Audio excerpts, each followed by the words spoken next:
तीन देव यानी ब्रह्मा, विष्णु और महेश के तीन गुण हैं। रजस यानी सृजन ब्रह्मा के द्वारा, सत्व यानी संरक्षण विष्णु के द्वारा, तमस यानी विनाश शिव के द्वारा।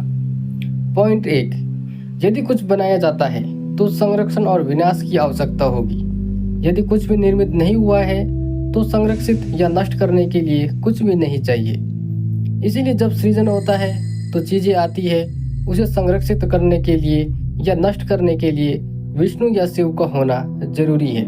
इसीलिए यहाँ उनका अस्तित्व लगभग एक साथ या समय के एक अंश के भीतर सामने आता है। लेकिन इसलिए ब्रह्मा रचयिता है, शिव या विष्णु की रचना ब्रह्मा द्वारा की जानी चाहिए। तो पहले ब्रह्मा आए। पॉइंट 2, लेकिन कुछ रचने के लिए, सृजन के लिए उपयुक्त माहौल बनाने की जरूरत है। यदि आप एक कप चाय बनाना चाहते हैं तो दूध, चीनी और चाय का पाउडर उतना ही रहना चाहिए जितना चाय बनाने के लिए जरूरी है।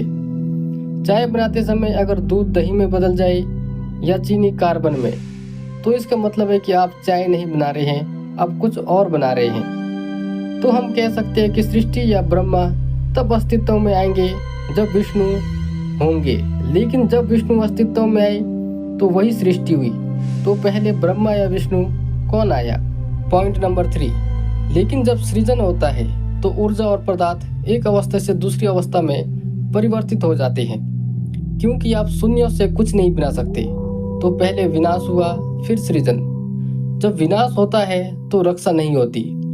तो यहाँ पर शिव ब्रह्मा और विष्णु से भी पहले थे, लेकिन जब शिव अस्तित्व में आए तो वही सृष्टि हुई और वही संरक्षण भी। तो सबसे पहले कौन आया, ब्रह्मा, विष्णु या शिव?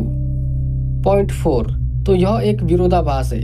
लोग पॉइंट 1 के अनुसार बताएंगे कि ब्रह्मा पहले आए, पॉइंट 2 के अनुसार बताएंगे कि विष्णु पहले आए, पॉइंट 3 के अनुसार बताएंगे कि शिव पहले आए।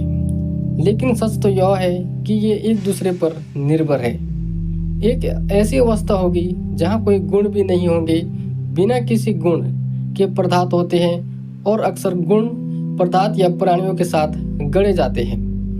यदि धातु ना हो तो उसके गुणों की व्याख्या नहीं की जा सकती। यदि कोई तारा ना हो तो उसके तारे के गुणों की व्याख्या नहीं की जा सकती। इसीलिए प्रत्येक पदार्थ के अपने गुण होते हैं, और एक ऐसी स्थिति जहाँ किसी भी गुण या गुणों की व्याख्या नहीं की जा सकती उसे निर्गुण कहा जाता है, यानी निर्गुण ब्रह्मा। हकीकत तो ये है कि पर ब्रह्मा ने ही 3 रूप धारण किए, जो ब्रह्मा, विष्णु और रुद्र कहलाए। हर हर महादेव।